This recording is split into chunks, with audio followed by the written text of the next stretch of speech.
He's given us some information relative to the African American in the criminal justice system. And of course, Dr. Sanford, let's pick up where we left off and give you an opportunity over the last 10 minutes in a real sense to sort of give our audience as much information as you possibly can in reference to African Americans in the criminal justice system from any perspective that you'd like to take. Okay, and again, I think as we started talking, we see this as social structural, meaning the many institutions that make up the society that we live in and the interconnections I would like the listening audience to understand. So when we think about the family, if that's strong, then you find a decline in negative activity with the criminal justice system.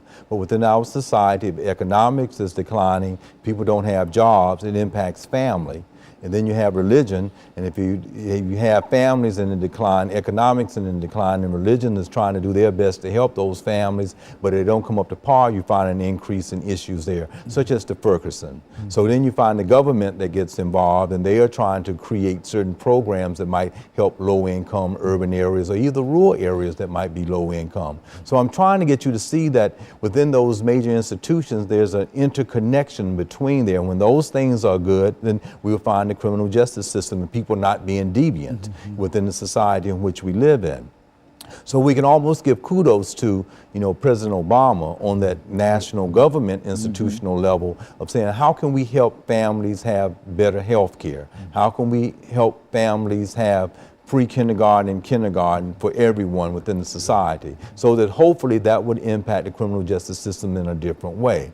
But even given that, I'm talking, as we may mention to the last segment, about the disproportionate amount of people that are in prison, the disproportionate amount of people that are in the criminal justice system, the behavior that those who are in authority, such as police, and in the actions of Martin or Brown or Gardner or the kid in Cleveland that was shot, how do we have a more humanitarian way within our criminal justice system, along with the positive and good things about the system? Because it does keep order. If we can imagine it not having a criminal justice or policing, it would be chaotic.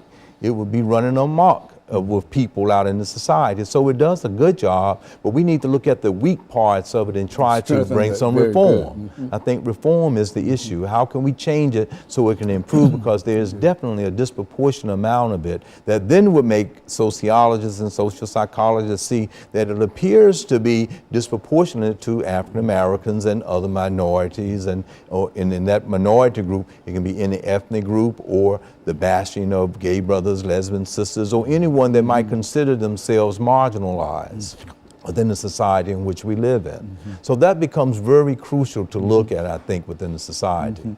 Dr. Sanford, let's look at some of the solutions. I would imagine that you've been involved with a large number of folks dealing with solutions and et cetera. Yes. Let's use the rest of this time to think in terms of how do we move toward solving some of the issues that we have here. Certainly we can't do it on this show, but at least give us some ideas to the path that we could possibly take in terms of trying to bring some answers to some of the problems that we have. Yes. Well, just as I would like to share as I open up with my experience of working with the National Organization of Black Law Enforcement Executives, just as this chief of police here in Davidson County convened with other ministers, and we had a discussion about the Ferguson issue so that people could have some clarity about community type of service from policing and how that could possibly not occur here and be proactive. So one of the solutions, I think, is having a good community relationship with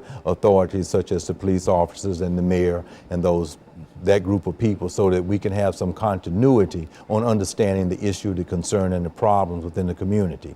Second, coming from that framework of law enforcement agencies, we have to understand that really there is a lot of deviance because of the low income, because of family breakdown. People